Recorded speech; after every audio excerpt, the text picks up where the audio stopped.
And the results are expected to be announced at around midday. DA leader Mmusi Maimane was nominated unopposed, and all eyes are on the battle for number 2 in the party. The position is being contested by current federal chairperson Athol Trollip, Tshwane Mayor Solly Msimanga, and the party's Free State Chairperson Annelie Lotriet. Well, for more on this, we cross to our SABC journalist Nthakoana Ngatana. Okay.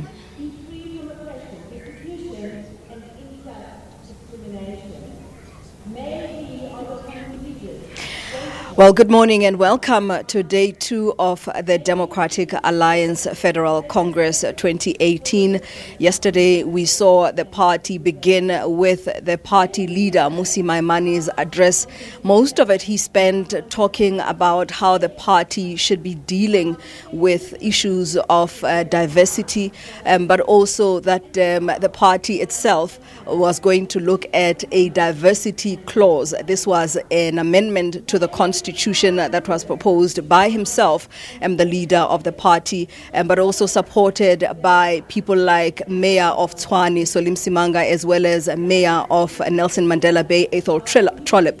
But here to talk to us about an overall look at yesterday's proceedings is the Deputy Leader, James Self. Thank you so much for joining us this morning. Thank you very much for having me. I'm not the Deputy Leader, I'm simply the Chair of the Federal Council. Right. Mr. Self, if you can just take us through particularly the diversity issue that was discussed, as I say, proposed by the party leader and also discussed by the party yesterday and adopted. Yes. Some are saying that even though it was adopted differently. Some say just the wording, but others say that the principle of how the leader wanted it adopted was actually different when it finally came through, and some saying that this perhaps is an indication that he didn't get what he wanted.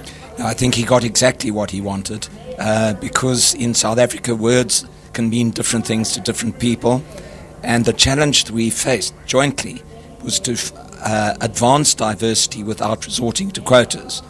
And we are at the moment trying to do what no South African party has ever done before, which is to unite people around values and policies rather than around race.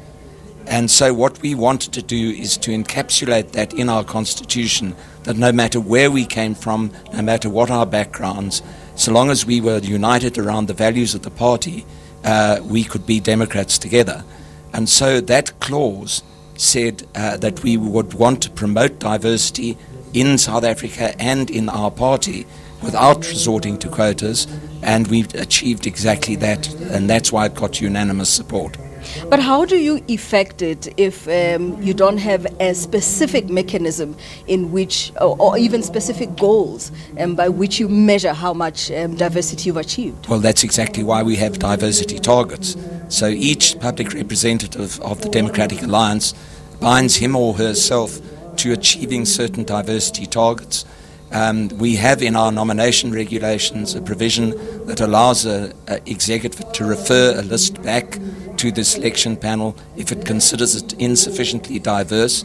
So there are a number of measures that we put in place to assure that we get a result that is not reflective of, because that was the word that many people objected to, but which expresses the diversity of South Africa. Now, obviously, the party had to adopt this clause because it feels that it still battles with the image that it is a white minority party, if you like, some even using that against the party in campaigning. Do you think that this can help? I think it will help, yes. In point of fact, the only people who believe that we are a white party are our political opponents. If you look around Congress, you will see it's very diverse. Sorry. And if you look at our leadership, I mean, we have 9 provinces in South Africa, 9 provincial leaders. Only one of them is white. So I think we've made enormous strides in diversifying the party, and we must just continue to do what we do best.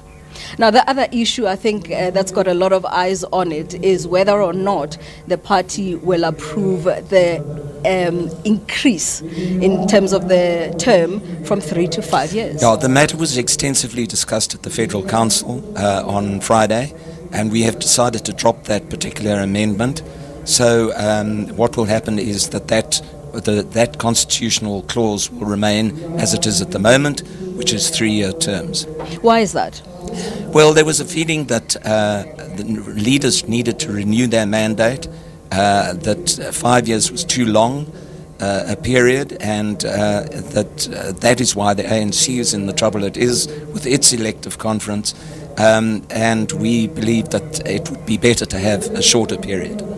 Thank you very much. That is James Self, of course, taking us through what happened yesterday. The main thing today, really, I think that everyone has eyes on is that voting, particularly for the position of federal chair. And the front runners there, we understand, at the moment will probably be Solly Msimanga, the mayor of Tshwane, as well as Athol Trollip, who is the incumbent at the moment. But of course, by midday, we will know who gets those positions. Mr. Self keeps his because he was unanimously voted to keep his position, as well as the federal leader Mmusi Maimane was unanimously here yesterday as we heard the delegations, more than 2,000 delegates here at this conference saying that they still behind him fully. Back to you in studio.